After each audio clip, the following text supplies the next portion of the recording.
మీరు కలలు కానీ ఈ ప్రొఫెషన్కి వచ్చారా, లేదంటే అనుకోకుండా గ్రూప్ 1 రాసు ఈరోజు ఏసీపీ అయిపోయారు? ఆ కేటగిరీలో 4.5 మార్క్స్ తక్కువయ్యి గ్రూప్స్ కొట్టాలంటే చాలా కష్టపడి చదవాలి, పగలు రాత్రి తేడా లేకుండా బుక్స్ వదలకూడదు అంటారు. మీరు ఎలా ప్రిపేర్ అయ్యారు? స్మార్ట్ వర్క్ చేయాలండి, హార్డ్ వర్క్ కన్నా. సాధించిన తర్వాత మొదటిసారి నాన్నగారిని చూసినప్పుడు ఆయన ఇంకా 10 మందికి పేషెంట్స్ కి చెప్తారు, ఇట్లా నా డాక్టర్ కి వచ్చింది, ఎలా ఉంది సార్ పాప అంటే చెప్తారు. ఆ టైంలో డాడీని చూస్తే చాలా చాలా హ్యాపీగా కళ్ళల్లో వాటర్ తిరుగుతూ అలా చెప్తారు అనమాట. నాన్నగారికి కోవిడ్ అటాక్ అయింది, ట్రైనింగ్ పూర్తయి పోస్టింగ్ వచ్చినప్పుడు అది చూడకుండానే నాన్నగారు నిజంగా అది ఎంత మానసికంగా ఇబ్బంది పడ్డారు ఆ సమయంలో? ఈవెన్ నేను డాడీ చనిపోయిన తర్వాత చూసాను, మార్నింగ్ వచ్చి ఇంటి ముందర దండం పెట్టుకొని వెళ్తారు. నాన్నగారు మీకు దూరం అయ్యారు? ఇంటికి వెళ్ళినప్పుడంతా అంటారు, నేను 3 స్టార్స్ లో నేను ఎప్పుడు చూస్తాను, ఇంకా పెట్టుకోలేదా 3 స్టార్స్, ఇట్లా అనేవాళ్ళు. కొత్తగా ఏవైతే యాప్స్ ఉన్నాయో లోన్స్ ఇస్తా ఉంటూ మోసం చేయడం, దీని మీద మీరు ఆల్రెడీ ఇప్పుడు ఇన్వెస్టిగేషన్ జరుగుతుంది. ఏమనిపిస్తుందండి, వీళ్ళు ఎంత ఈజీగా వీళ్ళు మోసపోతున్నారు అనిపిస్తుంది? 14,000 చూపించాడు, అతనికి చేతికి వచ్చింది 2,600. ఫేస్బుక్ లో పరిచయం అయ్యి కొద్ది రోజులకి ఒక 14 ఏళ్ళ అమ్మాయిని హైదరాబాద్ తీసుకెళ్ళిపోయారు. చూడడానికి అసలు చాలా ఇన్నోసెంట్ గా అట్లా ఉంటాడు. వాడి ఫేస్బుక్ పేజ్ చూస్తే అసలు వీడేనా అనిపిస్తుంది. జీవితంలో ఆటుపోట్లు ఎదుర్కొంటూ ఒక మహిళగా విజయం సాధించాలంటే, ఉన్నత స్థాయిలో ఉండాలంటే అంత సామాన్యమైన విషయం కాదు. అందులోనూ పోలీస్ శాఖలో ఒక ఉన్నత స్థితిలో ఉండేలాగా ఎదగాలంటే కష్ట నష్టాలు దాటుకుని సామాన్యమైన వ్యవహారం కాదు. అలాంటిది ఒక మధ్యతరగతి కుటుంబం నుంచి వచ్చి ఆ తర్వాత కష్టపడి అనుకున్నట్టుగా గ్రూప్ సాధించి ఇప్పుడు విజయవాడ ఏసీపీగా విధులు నిర్వహిస్తున్నారు. మనతో ఉన్నారు Vijayawada north division ACP Shyam Shaik గారు. సంకల్ప బలంతో ఏదైనా సాధించవచ్చని నిరూపించారు. మాట్లాడదాం. నమస్తే అండి శ్యామ్ గారు. పోలీస్ డిపార్ట్మెంట్లోకి రావాలని మొదటి నుంచి ఒక గోల్ పెట్టుకుని కలలు కని దాన్ని సాధించడం కోసం ఏ విధంగా కష్టపడ్డారు? మా డాడీ వాళ్ళ ఫాదర్ శ్రీ దస్తగిరి సాహెబ్ గారు కూడా హెడ్ కానిస్టేబుల్ గా రిటైర్ అయ్యారండి. సో డాడీకి చాలా యూనిఫామ్ సర్వీస్ అంటే చాలా గౌరవము, ప్రేమ, ఇష్టం అన్నీ ఉన్నాయి. అది కాక మా హస్బెండ్ వాళ్ళ ఫాదర్ కూడా మన పోలీస్ డిపార్ట్మెంట్లోనే అడిషనల్ ఎస్పీగా రిటైర్ అయ్యారు. సో దానివల్ల పోలీస్ డిపార్ట్మెంట్లోకి రావాలని ఒక కోరిక అయితే ఉండేది ముందు నుంచి. గ్రూప్ 1 ఎగ్జామ్స్ రాసినప్పుడు సో నాకు లక్కీగా డివైఎస్పీ రావడం జరిగింది. సో జాయిన్ అయ్యాను సర్వీసెస్. కుటుంబ నేపథ్యం చూసి ముఖ్యంగా అంటే నాన్నగారు ఎలాగా చిత్తూరు జిల్లాలో రేణుగుంట మంచి ఎంతో ప్రాధాన్యత, అక్కడ ఉన్న లోకల్గా పబ్లిక్ అంతా కూడా ₹2 డాక్టర్ అని ఎంతో అభిమానంగా పిలుచుకుంటారు. ఏ సమయంలో డోరు తడితే చాలు వారిని వైద్యం చేయడంతో పాటు ఎంతో ప్రేమగా ఆ ప్రాంత ప్రజలు చూసుకునేవారు. మీ నాన్నగారితో అనుబంధం ఎలా ఉండేది? డాడీ ముందు నుంచి కూడా పబ్లిక్ సర్వీస్కే ఫస్ట్ ప్రయారిటీ ఇస్తారండి. నేను అంటే డాక్టర్గా ఉన్నప్పుడు హిపోక్రటిక్ ఓత్ తీసుకున్నాను. ఏ టైంలో అయినా సర్వీస్ చేయడానికి నేను అందుబాటులో ఉండాలి. ఇంకొక రీజన్ ఏంటంటే రేణిగుంట లాంటి చిన్న ఊరు, అప్పుడు ఒక 35-40 సంవత్సరాల క్రితం రేణిగుంట అంటే చాలా రిమోట్ విలేజ్ అది. సో ఆ టైంలో మెడికల్ అవైలబిలిటీ అనేది ఆ చుట్టుపక్కల విలేజెస్కి అసలు లేదు. ఆ టైంలో డాడీ అక్కడ క్లినిక్ స్టార్ట్ చేశారు. ప్లస్ 24/7 అవైలబిలిటీగా ఉండడం అనేది అక్కడ అంత పాపులరైజ్ అయ్యి వాళ్ళ ప్రేమ, అభిమానము డాడీకి రావడానికి మెయిన్ రీజన్ అదే. ఒక ప్రొఫెషనల్ ఏ టైంలో అయినా మాకు అవైలబుల్గా ఉంటున్నారు. ప్లస్ స్నేక్ బైట్ కేసెస్కి, ఏదైనా పురుగు కాటు కేసెస్కి డాడీకి 4 డిస్ట్రిక్ట్స్ నుంచి కూడా పేషెంట్స్ వస్తారు. అంటే రాయలసీమ 4 డిస్ట్రిక్ట్స్, ఇంకా మనకి ఇంటర్ స్టేట్ కూడా తమిళనాడు, కర్ణాటక నుంచి కూడా వస్తుంటారు అనమాట. డాడీ హస్తవాసి మంచిదని చెప్పి అలా బాగా పాపులరైజ్ అయ్యారు. సో దీనివల్ల డాడీకి మాతో టైం స్పెండ్ చేయడానికి అంతగా కుదరదు. At the same time daddy మమ్మల్ని క్లినిక్, మా నాన్న నా తర్వాత బ్రదర్స్ అందరినీ కూడా టైం దొరికినప్పుడు క్లినిక్లోనే కూర్చోబెట్టుకొని మాతో ఇంటరాక్ట్ అయ్యి చెప్పేవాళ్ళు. అంటే ఎలా మనం చదువుకోవాలనే దాని మీదనే బ్యాక్గ్రౌండ్ అంతా ఉంటుంది, చెప్పడం అంతా కూడా. సో నేను బిలో పావర్టీ, ఇంకా అసలు అంటే ఫుడ్కి కూడా లేని స్థితి నుంచి ఇప్పుడు ఈ స్థితికి వచ్చానంటే ఓన్లీ త్రూ ఎడ్యుకేషన్. సో దానివల్ల మీరు కూడా బాగా చదువుకోవాలి, మమ్మల్ని హాస్టల్స్లో జాయిన్ చేశారు. అప్పుడు కూడా మీరు బాగా చదువుకోవాలి, హాస్టల్స్లో నెగ్లెక్ట్ చేయదండి, హెల్త్ అంటే డాడీ చూసుకుంటారు. ఎలాగో మేము 2 వీక్స్కి ఒకసారి అలా ఇంటికి వస్తాము, ఒక్కొక్కసారి వీక్లీ వన్స్ పిలుచుకొచ్చేస్తారు. సో ఆ టైంలో హెల్త్ అంటే డాడీ చూస్తారు. ఎడ్యుకేషన్ ఇప్పుడు మెయిన్గా 2 పారామీటర్స్ అండి, హెల్త్, ఎడ్యుకేషన్. ఇది ఏ సొసైటీలో అయితే బాగుంటుందో ఆటోమేటిక్గా వాళ్ళు డెవలప్ అవుతారు. అది డాడీ మెయిన్ ఎజెండా అనమాట. సో మీకు నేను 2 ఇస్తున్నాను, మీరు బాగా చదువుకోండి అని చెప్పి ఎంకరేజ్ చేసేవాళ్ళు. ఇంటరాక్షన్ అంటే డాడీతో ఎక్కువ ఎడ్యుకేషన్ ఉంటుంది. నాకైతే అంటే నేను ఒక్కదాన్ని డాటర్ని కాబట్టి ఫైనాన్షియల్ ఇండిపెండెన్స్ ఉండాలి ఉమెన్కి అని చెప్పేవాళ్ళు. అది మోస్ట్ ఇంపార్టెంట్ అని. సో రేపు నువ్వు మ్యారేజ్ అయ్యాక కూడా నువ్వు డిపెండ్ అయితే అది అంటే నెక్స్ట్ ఫ్యామిలీ మీద కూడా అది ఎఫెక్ట్ పడుతుంది. ఇప్పుడు నీకు డాటర్ ఉంటుంది, వాళ్ళు కూడా అంటే ఫస్ట్ మనం ఐడియల్గా తీసుకునేది మదర్ని. ఇంట్లో పిల్లలు నిన్ను చూస్తూ పెరుగుతారు. When you are strong and when you are independent, నీ నెక్స్ట్ జనరేషన్ కూడా నిన్ను చూసి బాగా ఇన్ఫ్లుయెన్స్ అవుతుంది అని చెప్పేవాళ్ళు ఎక్కువ. సో లక్కీగా నాకు కూడా డాటర్, సో నా డాటర్ కూడా ఇప్పుడు నన్ను చూసి ఎక్కువ బాగా ఇన్ఫ్లుయెన్స్ అవుతుంది. సో మా మదర్ లాగా నేను కూడా ఉండాలి, నేను కూడా బాగా చదువుకోవాలి అని చెప్పి తనకి ఆటోమేటిక్గా అది ఇన్హెరెంట్గా ఒక ఇంట్రెస్ట్ ఉంటుంది అనమాట. చదువుకోవాలి, మా మదర్ లాగా ఉండాలి అని. సో అది అట్లా డాడీ మమ్మల్ని బాగా ఎంకరేజ్ చేశారండి. టైం విషయానికి వస్తే డాడీ మాకు ఎక్కువ ఏమి ఫుల్ ఫ్లెడ్జ్డ్గా అయితే ఎప్పుడు టైం స్పెండ్ చేయలేదు. మోస్ట్ ఆఫ్ ది టైం సొసైటీకి, పేషెంట్స్ అంతే. ఇంకా ఆయన లైఫ్ అంతా, ఆయనకి సోషల్ లైఫ్ కూడా లేదు. బయట ఎక్కడ పార్టీస్, ఫ్రెండ్స్కి తిరగడం, పార్టీస్కి అటెండ్ అవ్వడం ఏమి ఉండదు. ఓన్లీ పేషెంట్స్ అలా జరిగింది. మీరు ఇలా యూనిఫామ్ వేసుకోవాల్సి వస్తుంది, డిపార్ట్మెంట్లో ఈ విధంగా సేవ చేయాల్సి వస్తుంది. మీరు కలలుగానే ఈ ప్రొఫెషన్కి వచ్చారా, లేదంటే అనుకోకుండా గ్రూప్ 1 రాసు ఈరోజు ఏసీబీ అయిపోయారు? అంటే ఒక రకంగా అయితే ఫస్ట్ టైం గ్రూప్ 1 రాసినప్పుడు నాకు అంటే మా కేటగిరీలో 4.5 మార్క్స్ తక్కువ అయ్యి డిస్ట్రిక్ట్ ట్రైబల్ వెల్ఫేర్ ఆఫీసర్ వచ్చిందండి, లేకపోతే డెప్యూటీ కలెక్టర్ వచ్చేది. సో అప్పుడు మిస్ అయింది. సెకండ్ టైం మళ్ళీ రాసినప్పుడు నా మార్క్స్కి డివైఎస్పీ వచ్చింది. సో ఈ జాబ్ వచ్చింది. కానీ my father is more than happy for that. బాగుంది అంటే యూనిఫామ్ సర్వీస్, నా ఫీలింగ్ వెరీ ప్రౌడ్, నువ్వు వేసుకొని ఉంటే అని చెప్పి అలా అనేవారు అనమాట. So I'm content with that. అమ్మ నాన్న కూడా ఎక్స్పెక్ట్ చేయలేదు, ఎవరు చేయలేదు. పైగా చాలా అవునండి. అంటే ఎక్కువ సన్కి నా ఫస్ట్ బ్రదర్ ఉన్నాడు, అతనికి చెప్పేవారు యూనిఫామ్ సర్వీస్ నువ్వు తెచ్చుకోవాలి అని అలాగా. ఇంకొకటి ఏంటంటే మా కమ్యూనిటీలో కూడా మేము కొంచెం బాగా రెస్ట్రిక్టెడ్గానే, అంటే బయటకు వెళ్ళాలంటే కంపల్సరీ తోడిచ్చి పంపించడం అట్లాంటి. కానీ బుర్కా మాత్రం డాడీ మీ ఇష్టం అని చెప్పి, మా ఫ్రీడమ్ ఆఫ్ థాట్, నీకు వేసుకోవాలంటే వేసుకో, లేకపోతే లేదు అని అనేవారు. ఎప్పుడు ఫోర్స్ ఏం చేయలేదు. సో అలా ఏం లేదు. కానీ డ్రెస్సెస్ విషయానికి వస్తే మాత్రం ఇట్లా ఎక్కువ అంటే కొంచెం ట్రెడిషనల్ డ్రెస్సెస్ అట్లా వేసుకునే వాళ్ళము. ఇప్పుడు యూనిఫామ్ సర్వీస్ లో వచ్చేసరికి ఆల్ ఆఫ్ ఏ సడన్ కొంచెం ట్రాన్సిషన్ అన్నమాట ఇంట్లో కూడా. కానీ దే ఫీల్ వెరీ ప్రౌడ్, చాలా ప్రౌడ్ గా ఫీల్ అవుతారు డాడీ యూనిఫామ్ లో చూస్తే నన్ను. ఎలా జరిగింది, ఎలా ప్రిపేర్ అయ్యేవాళ్ళు, ఏ విధంగా ఫస్ట్ టైం మీరు గ్రూప్స్ కొట్టిన తర్వాత ఫాదర్ ఎలా ఫీల్ అయ్యారు ఆ సందర్భంలో? ఎలా చాలా హ్యాపీగా ఫీల్ అయ్యారండి, చాలా హ్యాపీ. అంటే I can't say in words. Daddy అయితే చాలా హ్యాపీగా ఫీల్ అయ్యారు. కాకపోతే తర్వాత మళ్ళీ అంటే డాటర్ ఉంది అంత కాబట్టి టైమింగ్స్ ఎలా అడ్జస్ట్ అవుతాయా, యూనిఫామ్ ఫోర్స్ అవుతాయని అది తర్వాత మళ్ళీ థాట్ వచ్చింది వాళ్ళకి.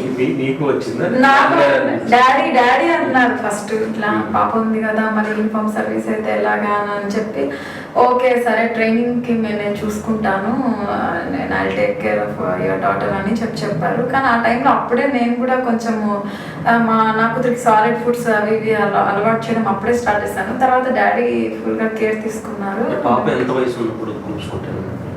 అంటే పాప ఏ ఏజ్ ఇచ్చిన నాకు తెలిసి ఆ టైంలో మంత్స్ బేబీనా మీరు ఫస్ట్ గ్రూప్ అని రాసినప్పుడు తనకు అప్పుడే అంటే 1 year అలా అయిందండి. మళ్ళీ రాస్తున్నాం కదా, నెక్స్ట్ టైం రాసి మళ్ళీ వచ్చింది. సో ఆ టైంకి తనకి 2.5 years వచ్చింది. సో ఆ టైంలో డాడీ దగ్గర వదిలేసేసి ట్రైనింగ్కి వెళ్ళాను అకాడమీకి. ఆల్మోస్ట్ 2 years డాడీ చూసుకున్నారు పాపని మొత్తం. గ్రూప్స్ కొట్టాలంటే చాలా కష్టపడి చదవాలి, పగలు రాత్రి తేడా లేకుండా బుక్స్ వదలకూడదు అంటారు. మీరు ఎలా ప్రిపేర్ అయ్యారు? నేను అట్లా ఏం ప్రిపేర్ కాలేదండి. అన్ని అవర్స్ నాకున్న ఫ్యామిలీ కమిట్మెంట్ అంటే కొన్ని కమిట్మెంట్స్ ఉంటాయి కదా, నేను చూసుకోవాలి, నేను కుకింగ్ చేసుకోవాలి, ఇంట్లో పనులు చేసుకోవాలి. అంటే అప్పుడు నేను ఇండస్ట్రియల్ ప్రమోషన్ ఆఫీసర్గా వర్క్ చేసేదాన్ని. ఆ టైంలో ఇంట్లో ఫ్యామిలీ లైఫ్ అంతా కూడా బ్యాలెన్స్ చేసుకొని చదువుకోవాల్సి వచ్చేది. తర్వాత ఎగ్జామ్స్ రాయడానికి మాత్రము నేను హైదరాబాద్కి, ఢిల్లీకి అలా వెళ్ళేదాన్ని. అంటే ఆ టైంలో యూపీఎస్సి కూడా అటెంప్ట్స్ ఇచ్చేదాన్ని సివిల్ సర్వీసెస్కి. సో అప్పుడు మాత్రమే నాకు ఫుల్ ఫ్లెడ్జ్డ్గా అంటే కూడా అప్పుడు మనకి అలవాటు ఉండదు కదా, ఇక్కడ అలవాటు అయిపోయింటుంది కొంచెం టైమే చదవడం. అక్కడికి వెళ్ళి మళ్ళీ అంతసేపు కూర్చొని కూడా చదవలేము. పాప ఉంటుంది, పాపతో ఫోన్లో మాట్లాడాలి, ఎలా ఉంది ఏంటని కనుక్కుంటూ ఇట్లా అంత టైం అంత ఏం లేదు. ప్లాన్డ్గా కొంచెం చదువుకుంటే సరిపోతుంది. స్మార్ట్ వర్క్ చేయాలండి, హార్డ్ వర్క్ కన్నా. ఏ ఎగ్జామ్కైనా కూడా వాళ్ళు ఏం అడుగుతారని అనే దాన్ని మనం అంటే తెలుసుకొని ఆ లైన్లో చదువుకుంటే సరిపోతుంది.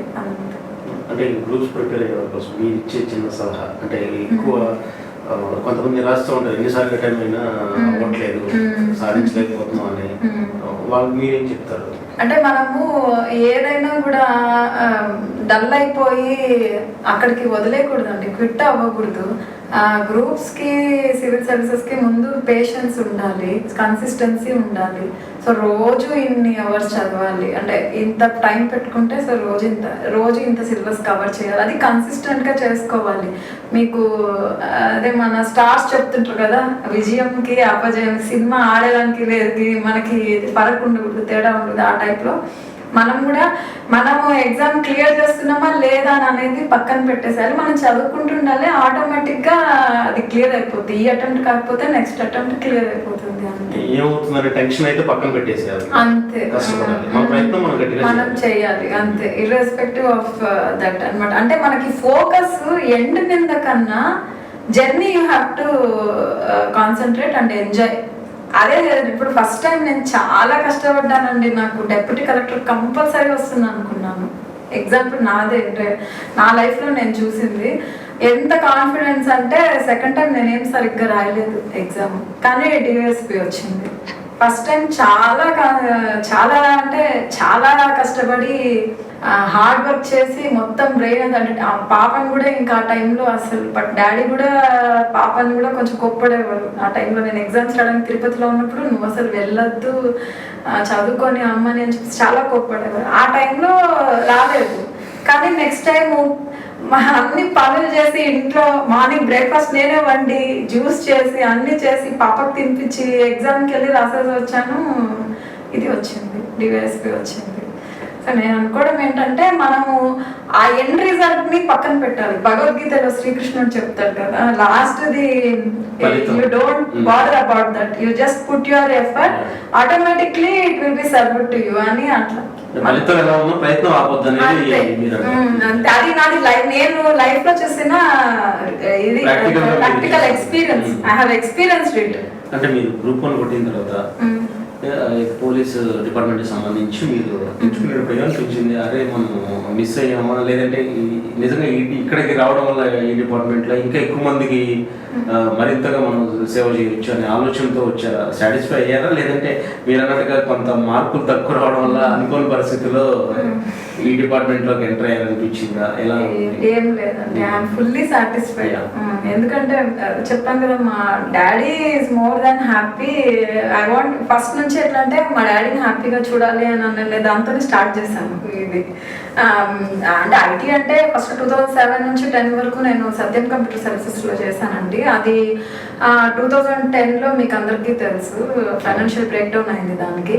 సో దాని తర్వాత నన్ను టెక్ మహేంద్రలోకి అబ్జర్వ్ చేసుకున్నారు. ఆ టైంలో కూడా డాడీ ఎట్లా అంటే టెన్షన్ ఉండేదన్నమాట. అరే రేపు ఇది కూడా తీసేస్తే ఎలాగా, ఏం చేయాలి అని చెప్పేసి కొంచెం టెన్షన్ ఫీల్ అయ్యాను. So he was not happy. ఇంకా ఎగ్జాంపుల్స్ చెప్పేవారు, ఇది వాళ్ళు క్లియర్ చేశారు, వీళ్ళు క్లియర్ చేశారు అని చెప్పేసి. యూపీఎస్సీ క్లియర్ చేశారు, వాళ్ళ ఫ్రెండ్ సర్కిల్ అంటే డాడీకి చదువుకున్నప్పుడు ఫ్రెండ్ సర్కిల్ వాళ్ళ పిల్లలు. సో ఆ టైంలో అనిపించింది. సో డాడీ ఎప్పుడు ప్రౌడ్గా ఫీల్ అవుతారు, ఎప్పుడు హ్యాపీగా ఫీల్ అవుతారు అని అంటే వెన్ ఐ అచీవ్ దట్ అని అనమాట అని. ఇప్పుడు నాన్నగారిని చూసినప్పుడు ఎలా అనిపించింది మీకు? ఆయన కళ్ళలో, ఎందుకంటే ఆయన కోసం మీరు కష్టపడ్డారు, సాధించిన తర్వాత మొదటిసారి నాన్నగారిని చూసినప్పుడు బాగా హ్యాపీగా ఫీల్ అయ్యారండి. అంటే నేను సాధించినప్పుడు కన్నా ఆయన ఇంకా 10 మందికి పేషెంట్స్ కి చెప్తారు, ఇట్లా నా డాక్టర్ కి వచ్చింది, ఎలా ఉంది సార్ పాప అంటే చెప్తారు. ఆ టైంలో డాడీని చూస్తే చాలా చాలా హ్యాపీగా కళ్ళల్లో వాటర్ తిరుగుతూ అలా చెప్తారు అనమాట. మేడం, ప్రధానంగా మీరు ట్రైనింగ్ లో ఉన్నప్పుడు నాన్నగారికి కోవిడ్ అటాక్ అయింది. ట్రైనింగ్ పూర్తయి పోస్టింగ్ వచ్చినప్పుడు అది చూడకుండానే నాన్నగారు నిజంగా అది ఎంత మానసికంగా ఇబ్బంది పడ్డారు ఆ సమయంలో? డాడీ ప్రాక్టీస్ చేస్తూనే ఉన్నారండి. అంటే స్టాప్ చేయమని చెప్పి చాలా చెప్పాము. సో ఈ టైంలో మనం చేయకపోతే ఇంకెప్పుడు చేస్తాము సర్వీసు అని ఒకటి ఆ మోటోలో నిన్న ఆ టైంలో చెప్పాము, చాలా చెప్పాము, వద్దు ఆపండి అని. చాలామంది ఇట్లా అంటే కింద క్లినిక్ పైన ఇల్లు, కింద పై నుంచి చూసి చూడు ఎంతమంది పేషెంట్స్ వచ్చి వెళ్ళిపోతున్నారు నా కోసము, అదే వీళ్ళకి అవైలబుల్ ఉండే. ఎలా ఉంటుందంటే అండి, డాడీది ఊర్లో ఒక దేవుళ్ళలాగా అనుకుంటారు ఆయన్ని. ఆయన వస్తావా చాలా మంచిది, ఇంకా ఆయన చెప్తే అయిపోతుంది అని ఒకటి. ఈవెన్ నేను డాడీ చనిపోయిన తర్వాత చూసాను, మార్నింగ్ వచ్చి ఇంటి ముందర దండం పెట్టుకొని వెళ్తారు ఊరికే. డాడీ చనిపోయిన తర్వాత ఇప్పుడు అంటే ఆయన ఒక దేవుళ్ళలాగా చూస్తారు. మోస్ట్లీ ఈ విలేజర్స్ కొంచెం డాడీనే దేవుళ్ళలాగా నమ్ముకున్నారు. అంటే వాళ్ళకి ఏది వచ్చినా డాడీ దగ్గరే అనమాట. సో అట్లాంటి వాళ్ళకి మనం ఈ టైంలో అందుబాటులో ఉండాలి, వాళ్ళు ప్యానిక్ అయిపోతుంటారు చుట్టుపక్కల విలేజెస్ అంతా అని చెప్పి. ఈవెన్ అప్పుడు వర్కింగ్ ఉండే డివైఎస్పీ కూడా చెప్పారు, రేణుగుంట డిఎస్పీ సార్, మీ డాడీ ఇది మేడం ఎక్స్పైరీ మీ ఫ్యామిలీ కన్నా చుట్టుపక్కల ఉండే విలేజర్స్ కి ఎక్కువ లాస్. ఇంకా అప్పట్లో ఇతర జిల్లాల నుంచి కూడా వచ్చి వాళ్ళు కనీసం ఒక 10-15 రోజులు లోకల్ గా వెయిట్ చేస్తారు. రైల్వే స్టేషన్ దగ్గర లాడ్జెస్ ఉన్నాయండి, ఆ వేరే స్టేట్స్ నుంచి కూడా వచ్చి అక్కడ రూమ్స్ లో ఉండి డాడీ దగ్గర 10-15 డేస్ ట్రీట్మెంట్ తీసుకొని వెళ్తారు. అది కూడా అక్కడ వాళ్ళకి బాగా బిజినెస్ జరుగుతుంది. సో అంత ఫేమస్ అన్నమాట. నాన్న కోసం అంత కష్టపడ్డారు. యూనిఫామ్ వేసుకున్న తర్వాత మీరు ఏదైతే పోస్టింగ్ లో ఉన్నప్పుడు నాన్న చూడలేకపోయారే అనే బాధ మీకు అనిపిస్తుంది? అసలు ఎలా ఉంటుంది? ఇప్పటికీ దాదాపు రీసెంట్ గా జరిగింది ఇది, మీకు ఫస్ట్ పోస్టింగ్ ఇక్కడ విజయవాడ. ఎలా అనిపించింది ఆ సమయంలో? ఎంత కొంత వేదన అయితే మానసికంగా కొంత బాధ అనేది ఉంటుంది. ఇప్పటికీ ఉందండి అది. ఎందుకంటే డాడీ నేను ట్రైనింగ్ లో ఉన్నంతకాలం సింగిల్ స్టార్ పెట్టుకునేదాన్ని. ట్రైనింగ్ లో మేము సింగిల్ స్టార్ పెట్టుకోవాలి. ఇంటికి వెళ్ళినప్పుడంతా అంటారు, నేను 3 స్టార్స్లో నేను ఎప్పుడు చూస్తాను, ఇంకా పెట్టుకోలేదా 3 స్టార్స్ ఇట్లా అనేవాళ్ళు. సో ఇప్పుడు ఫస్ట్ టైం 3 స్టార్స్ పెట్టుకున్నప్పుడు అసలు అంటే ఫస్ట్ డే ఇక్కడికి రిపోర్ట్ చేయడానికి వచ్చినప్పుడే నేను 3 స్టార్స్ పెట్టుకున్నాను. సో ఆ రోజు చాలా బాగా అనిపించింది. అంటే చార్ట్ తీసుకుంటున్నాను ఫస్ట్ పోస్టింగ్ అనే హ్యాపీనెస్ కన్నా ఆ యూనిఫామ్లో ఫుల్ ఫ్లెడ్జ్డ్ యూనిఫామ్లో డాడీ చూడలేదు అని చెప్పేసి అది చాలా ఇప్పటికీ ఇట్స్ హాంటింగ్. ఈ స్టార్స్ పెట్టుకున్నప్పుడంతా రోజు మార్నింగ్ డాడీ గుర్తొస్తారు. నాన్నగారు ఇలా జరిగిన తర్వాత ఇప్పటికీ కొద్ది రోజులకి మళ్ళీ మదర్ కూడా ఐసీయూలో ఉన్నారు. అది కూడా తట్టుకోలేని విషయం. రకంగా చెప్పాలంటే మీరు అనుకున్నది మాత్రమే సాధించారు, అది ఒక ఆనందంగా ఉన్నా కానీ ఈ వరుసగా జరుగుతున్న పరిణామాలు కొంత మానసికంగా మిమ్మల్ని బాధ పెట్టిన పరిస్థితి. అమ్మగారి విషయం కూడా కొంత ఇబ్బంది పడ్డారు. అది ఎలా జరిగిందండి? ఆ ఇద్దరికి కోవిడ్ అటాక్ అయిందండి. అంటే ఫ్యామిలీ మొత్తం వచ్చేసింది. ఎందుకంటే డాడీ దగ్గర నుంచి మేమంతా డాడీకి బాగాలేదు అని చెప్పేసి అందరం అక్కడే ఉన్నాం. సో అందరికీ అటాక్ అయింది. మదర్కి ఏంటంటే ఇంకా ఏజ్ ఫ్యాక్టర్, డయాబెటిక్, సో ఆవిడ ఎక్కువ ఐసీయూలో ఉండడం, ఇప్పటికీ ఇంకా రికవరీకి కొంచెం టైం పట్టడము అట్లాంటివి ఉంది. అది సో ఇప్పుడు అంటే ఈ ఇంటర్వ్యూలో నేను I want to say one thing, దయచేసి కోవిడ్ని అంత లైట్గా తీసుకోవద్దు. ఏదైనా మీకు గవర్నమెంట్ చెప్తుంది, లేకపోతే పోలీస్ వాళ్ళు చెప్తున్నారు, ఇప్పుడు సెకండ్ స్ట్రెయిన్ కూడా యూకే నుంచి ఉంది అని చెప్పేసి ఉంది. అంటే అనుమానితులుగా విజయవాడలో ఇంకా కోవిడ్ సెకండ్ వేవ్ స్టార్ట్ అయ్యే ఛాన్సెస్ ఉన్న వాళ్ళు ఎక్కడో ఒక చోట ఉంటున్నా మనకు తెలియదు ఇంకా. So you have to be very very careful. We don't know the future అనమాట. అది కొంచెం కేర్ తీసుకోవాలి. ప్రతిదీ లైట్ తీసుకోకూడదు. అరే ఏముందిలే చెప్పారా నేను వెళ్తాను అని అంటే you don't know how a person's immunity reacts to the new strain. మీ జీవిత భాగస్వామి మిమ్మల్ని స్కూల్ డేస్ నుంచి ఫాలో అవుతున్నారు అంటే క్లాస్మేట్ అండి, 6th క్లాస్ నుంచి. అంటే లవ్ మ్యారేజ్ ఇంట్లో అందరూ ఒప్పించి చేసుకోవడం ఎలా జరిగింది? అంతే అండి, 6th క్లాస్ నుంచి సేమ్ క్లాస్ నుంచి 10th same school same class. ఆ తర్వాత అంతా కాలేజ్ అంతా కూడా డిఫరెంట్, మళ్ళీ వర్క్ అంతా సేమ్ కంపెనీ. అంటే సత్యంలో ఉన్నప్పుడు 3 years కలిసి చేసాము. సో ఆ టైంలో మ్యారేజ్ అంటే మా హస్బెండ్ వాళ్ళ మదర్ ఎక్స్పైర్ అవ్వడము, వాళ్ళ గ్రాండ్ ఫాదర్ కూడా ఎక్స్పైర్ అవ్వడం, ఆ టైంలో ఇంకా మ్యారేజెస్ చేసుకున్న క్రమం. అంటే మా హస్బెండ్ వాళ్ళ బ్రదరు తను ఒకేసారి మ్యారేజ్ చేసుకోవాలని అనుకున్నప్పుడు ఇంకా అలా సెట్ అయ్యి అడిగారు, ఓకే అని చెప్పారు, అలా చేసుకున్నారండి. ఎవరికి చెప్పారు? ఎవరంటే ఎవరికి ఇష్టం అని చెప్పారు అప్పట్లో? నేను చెప్పేదండి, అంటే ఫ్యామిలీస్ లోనే మాట్లాడుకున్నారు, సో చేసుకుంటాం. మీరైతే ముందుగా ఇప్పుడు కూడా అలా అనుకోలేదు? అంటే మామూలుగా తెలుసు కానీ అట్లా మ్యారేజ్ చేసుకోవాలి అని ఏం లేదు, తెలుసు.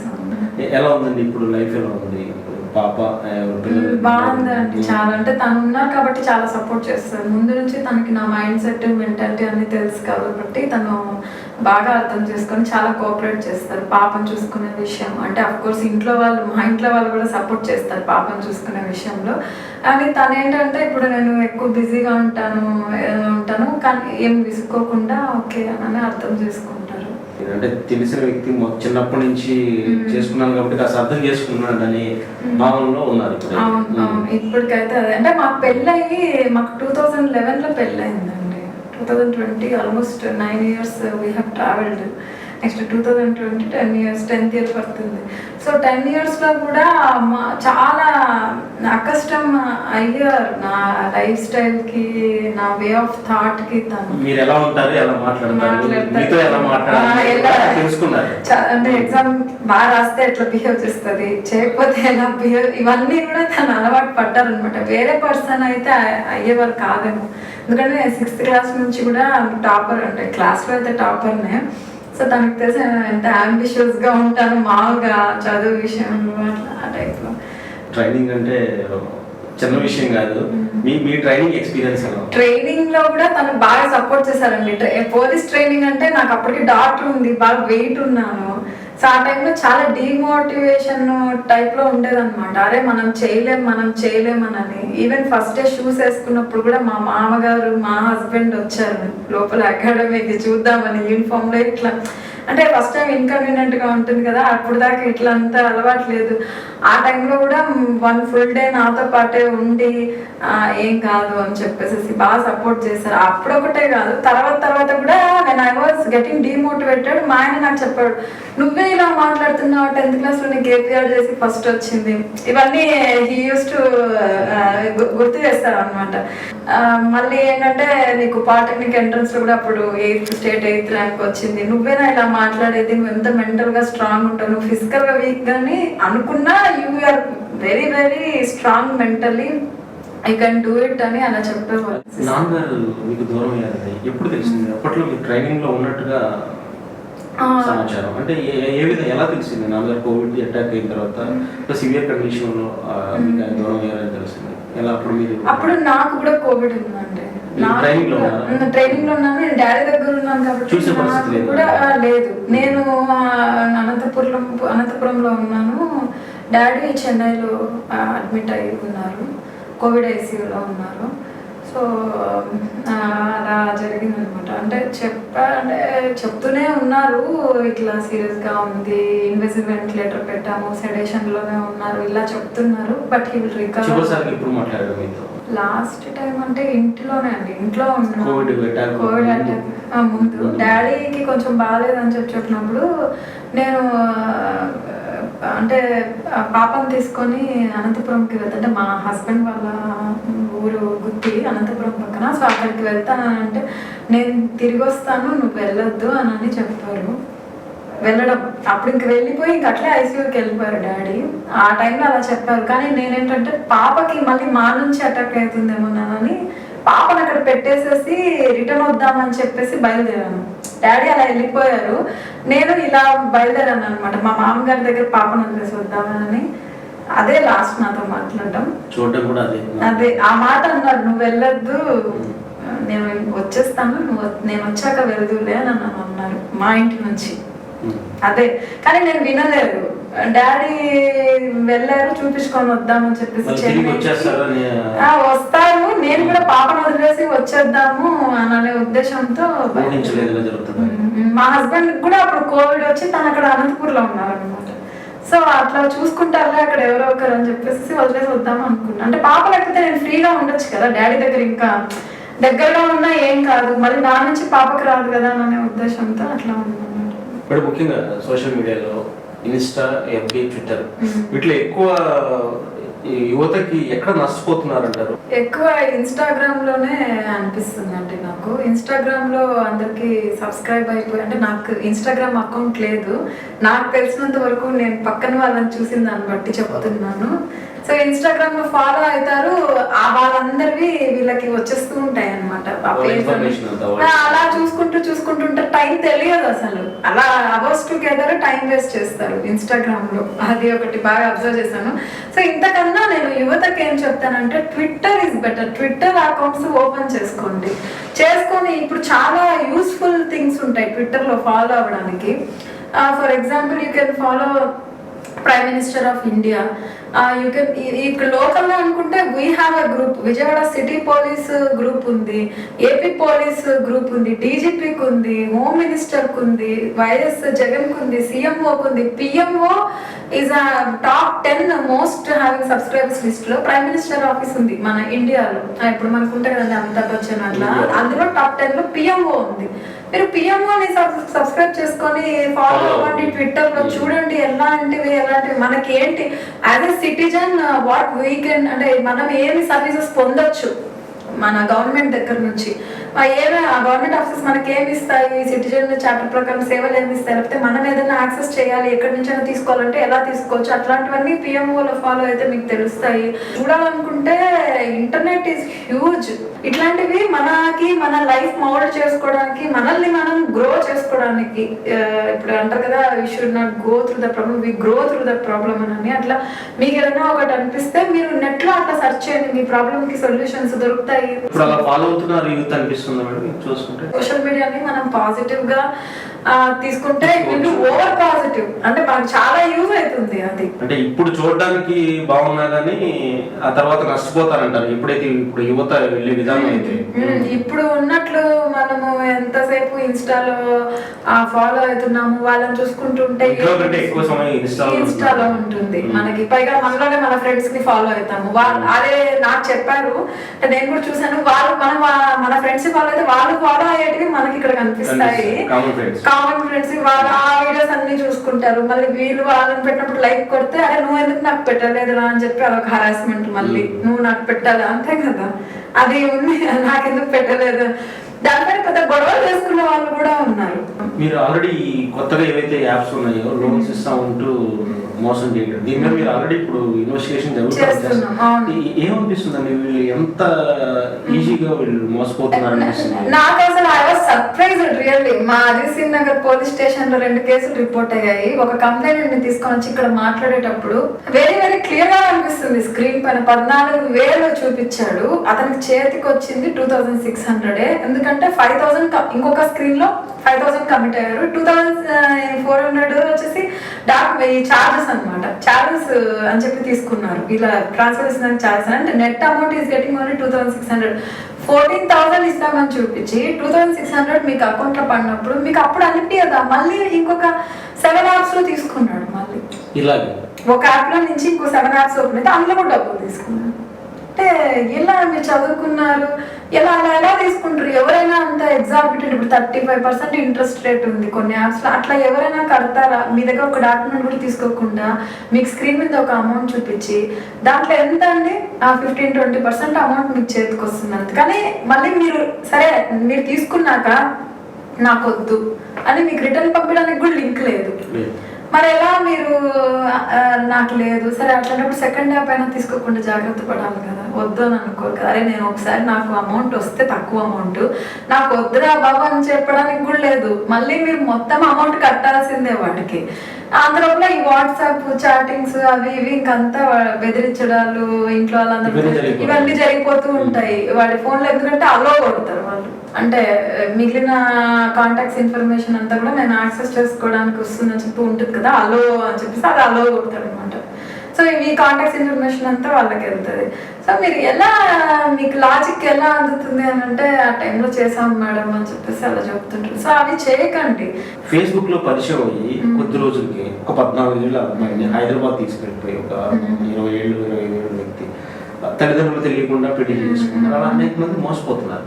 ఇలాంటిది యువత ముఖ్యంగా చదువుకునే ఆడపిల్లలు ఈ సోషల్ మీడియా ముఖ్యంగా ఏదైతే ఫేస్బుక్ కానీ వీటికి సంబంధించి ఇలా మోసపోతున్నప్పుడు ఈ వింటున్న మీకేమనిపిస్తుంది? మేము చదువుకున్నప్పుడు ఇంత లేదండి, ఆన్లైన్లో ఇంత లేదు. పైగా నాకు అసలు అంత యాప్స్ మీద అంత ఇంట్రెస్ట్ ఇవి కూడా లేదు. నా ఆర్కుట్ అనే ఒకటి ఉండేది అప్పుడు, దాంట్లో ఉన్నా నేను అంత యాక్టివ్గా ఉండకపోయేదాన్ని. ఎందుకంటే మాకు ఇంట్లో ప్రాబ్లమ్సే ఎక్కువ. ఏమనిపిస్తుందంటే వీళ్ళకి రియాలిటీ లైఫ్లో గ్రౌండ్ రియాలిటీ ఏంది అని అనేది ప్రాపర్గా ఇంకా అవగాహన రాలేదు. ఎందుకంటే వాళ్ళ పేరెంట్స్ వాళ్ళని అలా పెంచారని అనిపిస్తుంది. ఇప్పుడు మాకైతే డాడీ క్లినిక్లో కూర్చోబెట్టి ఆ పేషెంట్స్వి వచ్చే వాళ్ళ ఎంత కష్టపడి వస్తారు వాళ్ళ ట్రీట్మెంట్ డబ్బుల కోసం ఇట్లాంటివన్నీ చూపించేవాళ్ళు. మా we have some experience of the society అనమాట. వీళ్ళకి ఏంటంటే పేరెంట్స్ మరి ఎక్కువ అవగాహన కల్పించకపోవడం కానీ, ఇంకొకటి వీళ్ళు బిజీ అయిపోవడం వల్ల వాళ్ళు ఏం చేస్తున్నారు అనే దానిపైన సరిగ్గా స్క్రూటినీ చేయరు. వాళ్ళు ఏం చూస్తున్నారు ఫోన్లో ఏం సరే చిన్నప్పటి నుంచి అది ఉండాలి కదా, పేరెంట్స్ది మానిటరింగ్ ఉండాలి కంపల్సరీ. ఈవెన్ మేము హాస్టల్లో ఉన్నా మా డాడీ మా అమ్మ మేము వచ్చినప్పుడు ఏం జరుగుతుంది అనే దానిపైన ఎక్కువ ఎక్కువ క్వశ్చన్స్ అనమాట. క్వశ్చన్స్ మీద క్వశ్చన్స్ స్కూల్లో ఇప్పుడు కూడా అడుగుతారు. కానీ ఇప్పుడున్న లైఫ్ స్టైల్లో సిటీలో especially both the parents will be almost busy. ఇప్పుడున్న కిడ్స్ అంతా కూడా ఇంట్లో కూడా వాళ్ళ మదర్ ఫాదర్ ఒక ఫోన్ లో చూసుకుంటుంటారు. వీళ్ళు కూడా మీమ్స్ అన్ని చూస్తున్నాం కదా, ఇప్పుడు ముగ్గురు ఫోన్లలో ఉంటారు. పేరెంట్స్ కూడా బాధ్యతగా పిల్లలు ఏం చేస్తున్నారు అనేది గమనించాలండి. కంపల్సరీ అంతే అంతే అంతే. ఇప్పుడు ఆ అమ్మాయి లోన్లీనెస్ ఫీల్ అయ్యి ఇంట్లో సరిగ్గా ఆ అమ్మాయి బాధ కానీ ఆ అమ్మాయి షేర్ చేసుకోవడానికి కానీ ఏదైనా టైం ఎవరు నాకు కేటాయించడం లేదు అన్నప్పుడే కదా ఇట్లాంటివి ఎక్కువ డైవర్ట్ అయిపోతారు. ఇన్కేస్ ఇంట్లో మనకి ఎవరు ఇప్పుడు బ్రదర్ సిస్టర్ కూడా అంతకుముందు అన్న చెల్లెళ్ళు ఇట్లాంటి ఉన్నప్పుడు కొంచెం బాగా ఇంట్రాక్షన్ ఉండేది. ఇప్పుడు వాళ్ళ ఫోన్ వాళ్ళది, వీళ్ళ ఫోన్ సిబ్లింగ్స్ లో కూడా ఎక్కువ ఉండడం లేదు ఇప్పుడు. కాబట్టి వాళ్ళు ఇట్లా ఫేస్బుక్ లో దానికి అలా. ఇంకొకటి కూడా అండి, నార్మల్ గా చూసే హ్యూమన్ బీయింగ్ కి మనం సోషల్ మీడియాలో మనకి చాలా డిఫరెంట్ ఉంటుంది. ఆ క్యారెక్టర్ డిఫరెంట్, ఈ క్యారెక్టర్ డిఫరెంట్, అంతే కదా. నేను చాలా కేసెస్ చూసాను అంతకుముందు. నేను ఇండస్ట్రీస్ డిపార్ట్మెంట్ లో ఉన్నప్పుడు, ట్రైబల్ వెల్ఫేర్ లో ఉన్నప్పుడు అలాంటప్పుడు కూడా చూసాను. ఆ ట్రైబల్ ఉంటాడు చూడడానికి అసలు చాలా ఇన్నోసెంట్ గా అట్లా ఉంటాడు. వాడి ఫేస్బుక్ పేజ్ చూస్తే అసలు వీడేనా అనిపిస్తుంది.